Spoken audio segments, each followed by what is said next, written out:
My name is Hector Ruiz, and I am the chef owner of Sofrito Gastropub in the great city of Reading, Pennsylvania.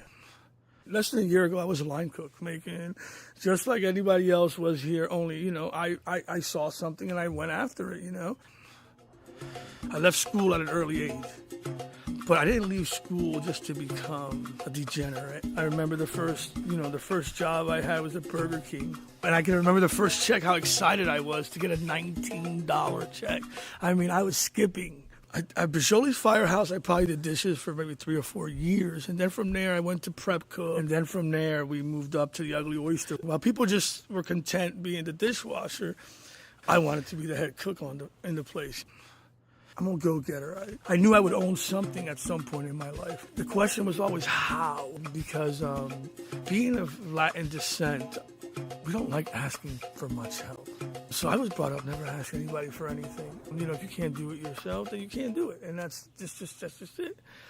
But life isn't that way. You do have to ask. And if you don't go out there and take a chance, you'll stay stuck in the same thing. I think that's what happens to us. And our kids learn that from us, and it keeps going and going and going. So you need somebody to break that cycle. And hopefully, for my family, I've broken the cycle. Because the journey wasn't an easy one, believe me. I never gave up. And I think that's what happens to some people. They get into a little bit of, trouble in their lives, and they just say, forget it, and they just give up. I always, no matter how bad it got, I dusted myself off, and I went at it again.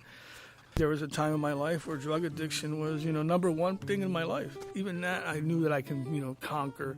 Poverty was a huge, we grew up poor. My mom would make rice soup. It was rice and milk, arroz con leche, and that would be dinner.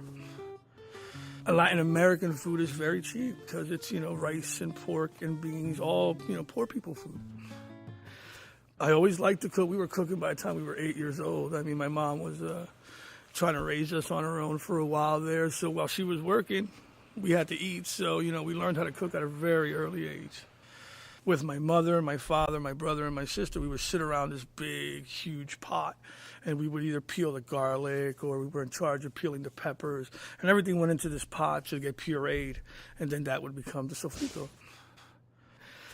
I've had sofrito in my head for about 10 years, and we would just sit around making menus and just dreaming. It was a dream, and I took a chance buying this property in a city that's allegedly dying right after that big article in the New York Times. But that's what it takes. I mean, it takes people to take chances to start, breaking that vicious cycle that we're in. I borrowed from friends and family members and begged and bled everybody I knew in order to purchase the place. When we left settlement, we left with $596. I went to the bank, I got quarters, dime, nickels, and ones, and we opened. So it doesn't matter where you're from, how your upbringing was. If you want it, you can go get it.